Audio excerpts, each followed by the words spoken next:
Stylish ladies. You welcome to Ask Media Practical Institute, the best media school in Africa. Ask Media, for media education. No one go forgive you. If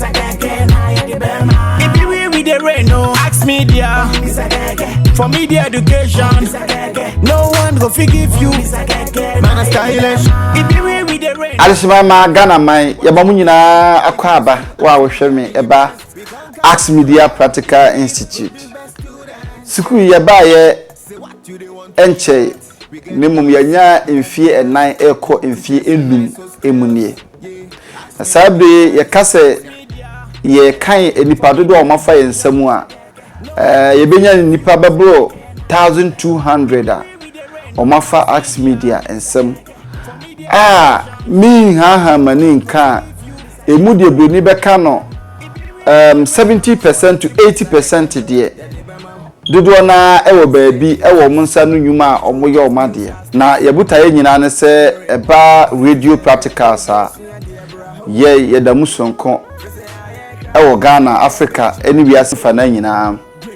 eba TV practicals so a yedamu sonko nti dodo na abasa obeye camera editing na ye yetimi ye ne se ye de ebe chire wo se uwie a start on private production eno na ye ka e wo Ask Media na no na boni epoto kan se freelance nti obi betuma wie na ono ano ede no ho eno ne ebotaye na mu enye se obaba ko dila so se wo padwuma ye e me e da sonko na da fo no ba Ask Media ye won hihye bi wo ho enam se yese woni madwuma unsuro broni unu madwuma ohu broni kura uye broni adwuma na unu madwuma na ohu na uyam kura anhyehew Ask Media de yenim de na yetumira ye kiresie esanse ene nipa dodo na ene batakari adoso nti ya hu ka mo papa nti dodo na be fize na suku we de agege amanfo sika enu nti ne yetena asegin se ye beye de obi anya ebida enu nti wiase afa na nyina menim country kura obokoso eni suku kese a oboko nanso Ask Media dia ye butaye nyina eno no ene se my first day na my first day ni se ye me wagina ho na se eja oso be radio presenting enti radio nie presenting ni enhwe ansana ya hwew obe TV presenter fan se wanya konya presenting ni enhwe na opeso ye edit na camera ni eje unim ya ye ne enhwe adofonom eduru so am pesa obesere na memo ahwe bi na wa odi wani ahwe na wei na ama ya da soronko uhu so obi ye bibi se wasua firi ho ebi ni baabi a sane akọ hospital na kan yare doctor ma akọ lab ekoye test no yesus ye die ni mumye nkohwe bie adofonom na yemra Ask Media for media education.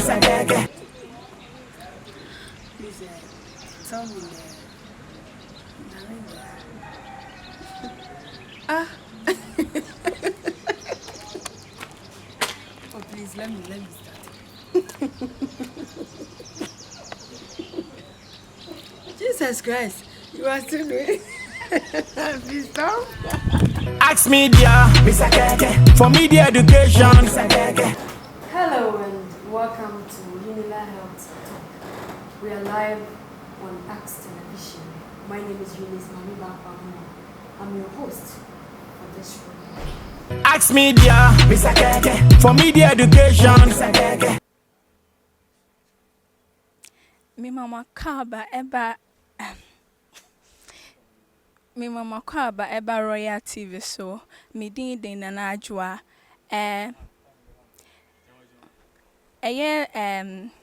aponwan ede ba kwesmintim car accident bi esi ho a enye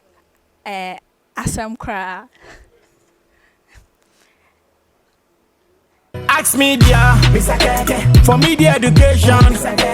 Ewa problem no Omo aya ye de ni to won so se obeboy no. Eya na nkoba ne sa. Eya na ye osun areho nko a na hye kran mu emma. Na so ye wogifo bi o ho a ye de ho to no so ono de ondi ye nhamo de biada. Ene eye fiada. Onim se dru fiada se na just of magida makonyam se ya. Ne love and pain jimede ena me de ebro. Ene me ba be kasa fa odon.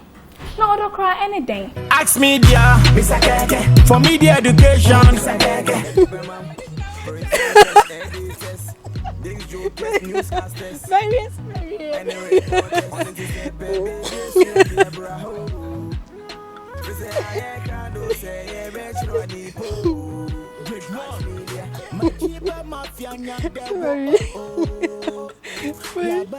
Ask Media,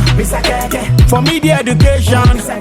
And also, your side, dear Shemubium, so I didn't change my dear and I saw about Champion. And then I see a bedu come out to Chum common and ye be so say. So what's a so mammy? And I said, would you have a sex video at Pia Bontina? And you be out per se video, Uber Shabby. And as a sack could draw now, the share video, no, wouldn't you be? Meeting at the Ajua at Champoma, a crab about the whole Ghana, the tea era the NRC. So we shout now because it's so I drink share. No watch Mr. Say, I drink today. Ask Media,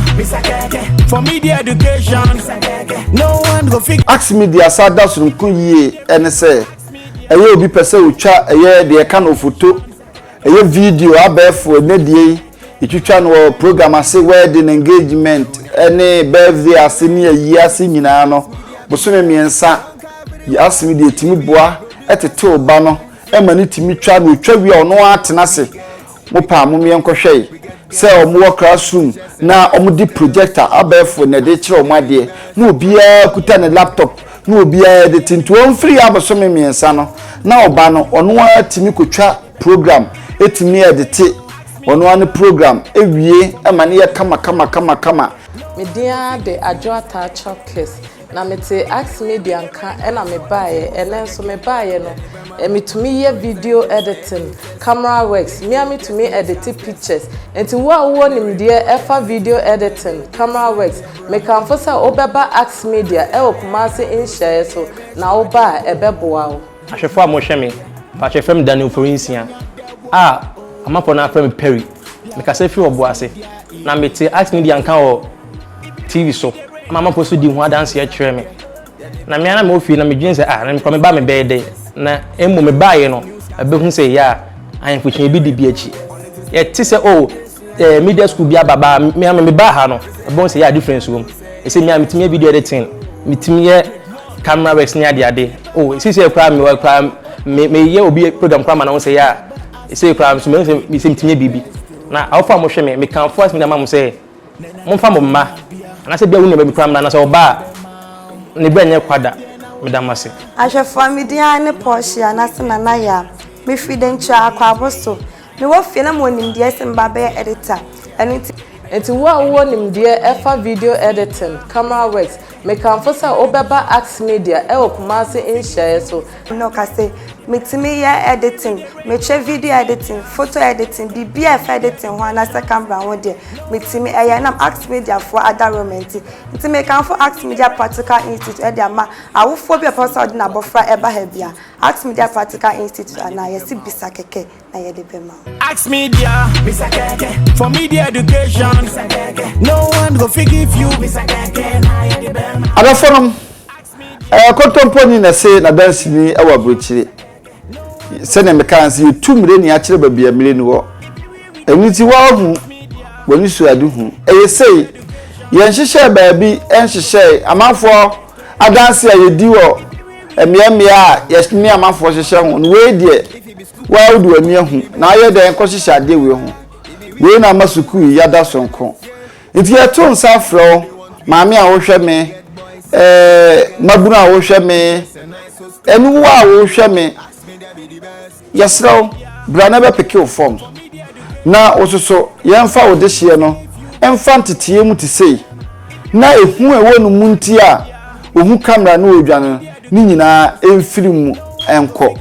yeto nsa fro mo yebo no de eda form bosome miensa 3 months boni be ka no bosome miensa oba course apesa we say radio presenting say TV presenting say camera na say editing na ye benya abotre akyerew ama wo so sima ana say enafu akakra bi no na oba no so no wanyansa no djuma ono so epesa we ye dodo na wodaye ewo ni so adi hunu say daachi opesa ye nsanchuo ni nemom obekọ school na kwa so practical aspect no ye pro no na ya fatu ye so say uwe school ni wie ko abefu wie a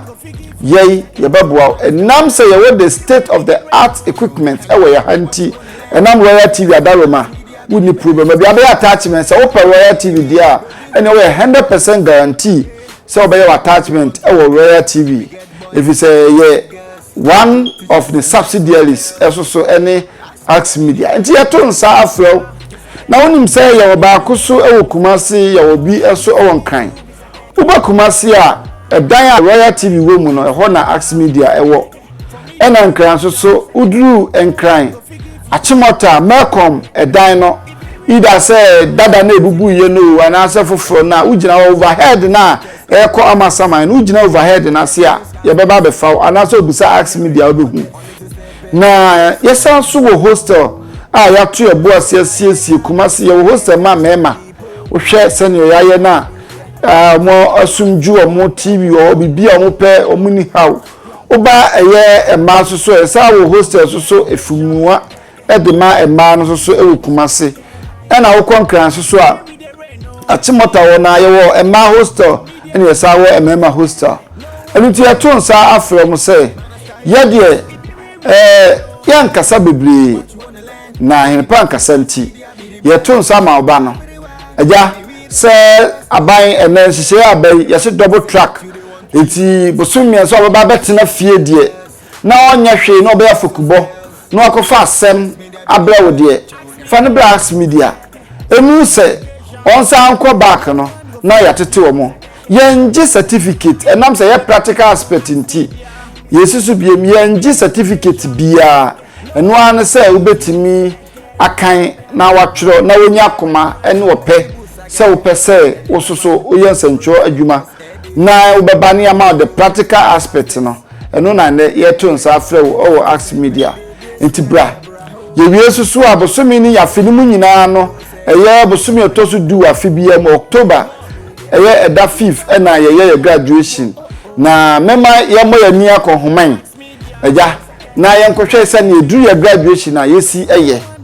omi enko na ye nkohwe se na Ax Media ye graduation atwetwam eni se na ebitie no omi enkohwe bi emra na uba na ye my first day na unya 3 months wie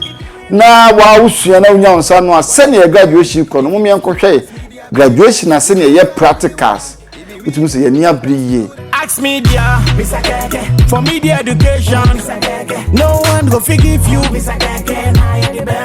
you read with the rain, no Ax Media, for media education. No one go forgive you. Man, stylish. If you read with the rain, no. Junior, hello, what you wanna learn? If you be school, Ax Media be the best. We conquer everywhere. If you read, produce best students. Yeah. Say what you they want, we get boys, we get girls, good teachers and nice hostels. Yeah, Ax Media be the best. Ax Media, for media education. Ax Media Training Institute. So who pesa wunya sunyamunu anase dwumadi biara fa kyerɛw sɛm anase journalism wia efo wani nkyerɛ be dia fo wani kyerɛ Ax Media Training Institute na won so wobenya botai ne waba be gyina me akasa asa ne gyina akasa na kasa wayi mu nsɛm nibi ni ayebete ne sɛ ampani ni ani ampa aye owura onyonyamfo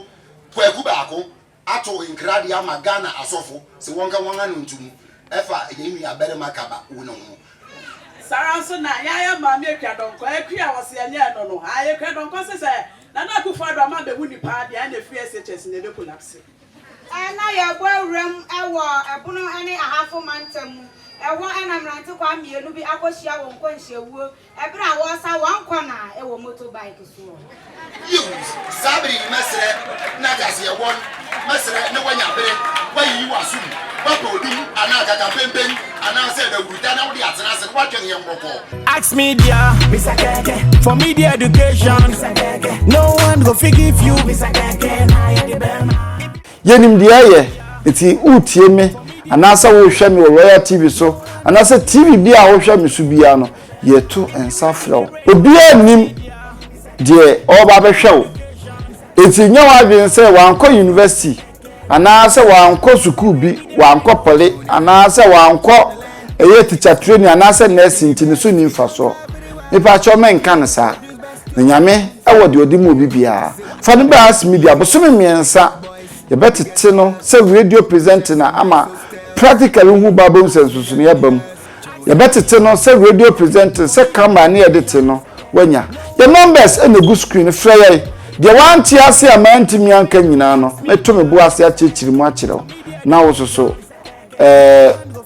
wate wo ho ase ye yabo no de eda forms ne bo anya den ofrey a obenya bi okuma se wa be pick forms enka obenya bi eda form ye school fees no so eda form ye obia betimatua betimatua ne kakra kopem se oba no so betimawie yesa so kire se obi person ye technician ye radio technician na se TV technician ana se de person ye bia no technical aspect se ye wo akuku dan wa ye boa e kire omo emebu ha ye TV MCR master control room so obeboa se obesua no ye kire ni nyina so e wo ha enti na TV a abu bebre kodu bidudo na TV organa 98%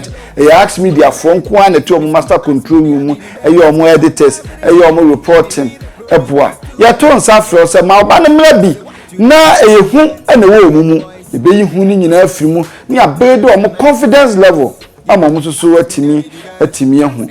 we de kane no se obi kosua adepam okosua carpentry work ene ade ni nyina no oba for camera ni editing so abeboa no na school bia no apeso okono wi obetimi aden ako atoaso ye to nsafre mo ye wa big studio, a very big studio mo dey practicals ye hwe radio studio no mo to am ye practicals ne ye hwe bi ye wie so ye nsan hwe TV practical studio ye hwe editors atenas no mo ye omo ti MC a technical team ni nyina nche se ya boa ye ho a yaba no ne yaba yenim de ye unu madwuma unsuru bruni Axe Media yesi bisakeke ye de bema Axe Media for media education no one go forgive you if you we the rain no Axe Media for media education